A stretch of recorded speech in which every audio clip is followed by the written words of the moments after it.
Busted for misleading shoppers, selling fake designer goods as the real thing. millions of dollars worth of designer items. She had a storefront. Investigators say all of it was fake. Fake labels were being put on goods and then sold in the store or online and shipped around the country. Largest counterfeit bust they've ever seen. She could face up to 3 years in prison. I never spent a second in jail. She was arrested for allegedly running an underground operation out of her boutique where she sold fake luxury items. We're talking about designer brands like Gucci, Chanel, Prada, and Louis Vuitton, just to name a few.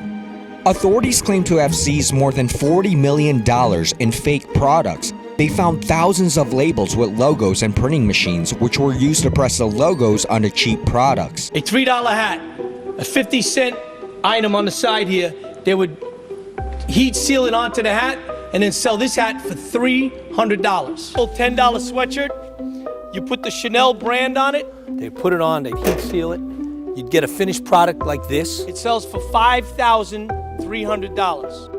Her social media post showed a very lavish lifestyle with her husband and 4 kids. They were going on a lot of expensive vacations, and she just bought a $2.1 million home. Now, there's no evidence that any money from her alleged scheme was used to buy the home. However, a lot of her neighbors were not surprised to hear about her arrest, especially after calling the police on her multiple times themselves. The Long Island mom was arrested and charged with trademark counterfeiting, but her lawyer maintained her innocence the entire time. I never went to jail, never gone to jail. So I got my stuff back, case is over, all those heat presses behind me, those are the ones that you saw in the press conference that I got back. This is a story about the owner of Linny'sBoutique in Plainview, Long Island. Her name is Lindsay Castelli, and we're gonna see what was really going on in her operation. Inside the Morton Village Plaza on Old Country Road stands a storefront known as Linny'sBoutique.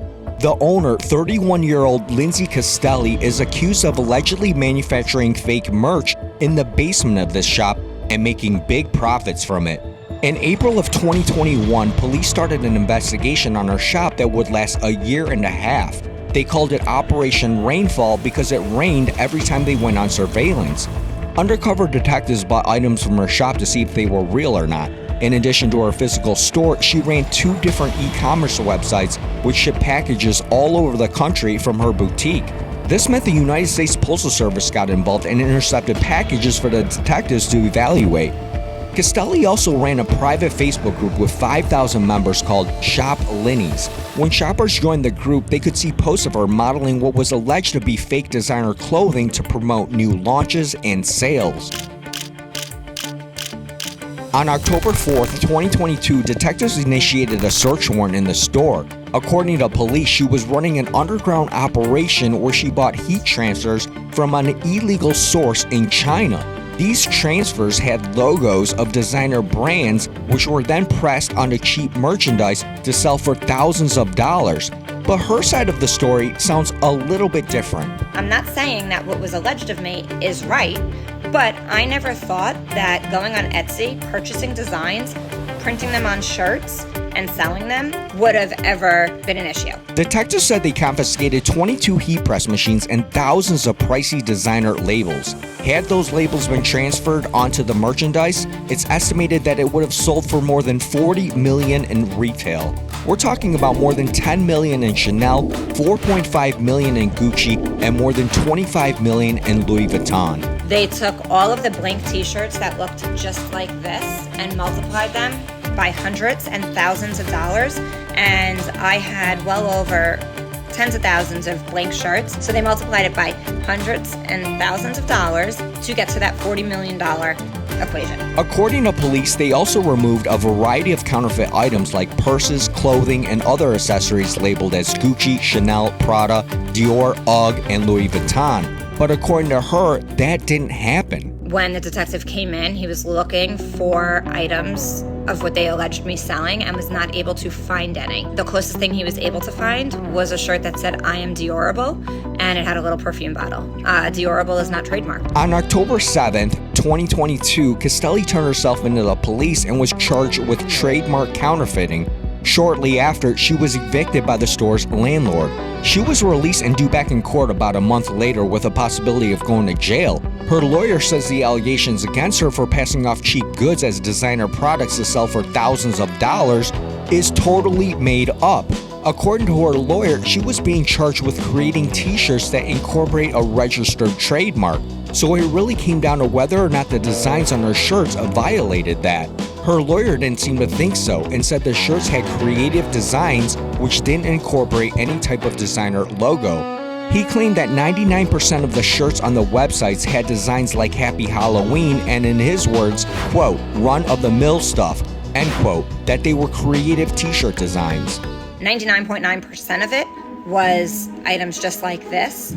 They were Santa Baby, Hello Pumpkin, running on caffeine and chaos. No matter what it was, if I purchased a design, I always wanted to make sure that I had the rights to use it. During the investigation, federal prosecutors discovered she purchased a $2.1 million home. While it's not really clear on whether or not any of the money from her operation was used to purchase the home, it was very clear she was living a life of luxury. She posted pictures on social media of her and her family taking fancy vacations to places like Aruba and the Bahamas many times. But when she wasn't on vacation, she seemed to get a lot of complaints from neighbors. According to reports from the Daily Mail, many of her neighbors described her as an entitled and self-centered person. Most of them didn't find the news of her arrest surprising.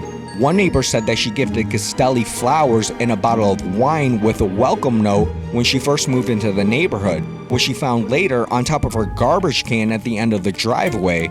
Other neighbors talked about her wild parties every weekend at her 5,300 square foot home that had 5 bedrooms, 7 bathrooms, a pool house, and basketball court where loud music played all night long.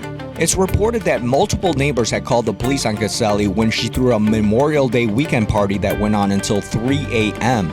Complaints were made about extremely loud music and screaming into microphones.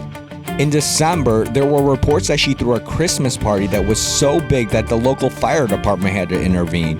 According to the Daily Mail, in between all the partying and fancy vacations, Castelli and her husband, who is involved in the family construction business, are alleged to have collected on the government's COVID relief loans for small business. But being a bad neighbor doesn't necessarily mean you've committed a crime worth going to jail for. So is this just one big media hype over nothing? Patrick Ryder got on TV with his district attorney and Donnelly, and they thought it was a good idea to spread lies. He wanted to look like he took down the biggest counterfeit company in the entire universe.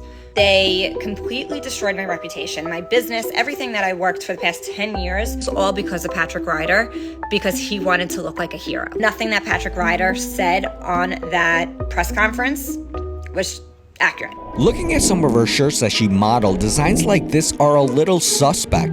This looks pretty dead on to the original Chanel logo. The same could be said about the pictures from the raid of her boutique. She was charged, but there aren't any public records online about what happened in court. She says the case is over now, just like another guy who ran a print business, except he wasn't printing luxury brands. He printed $250 million in fake cash, and just like her, walked free. You can check that video out right now. Just click the card at the end of this video or look for the link down below.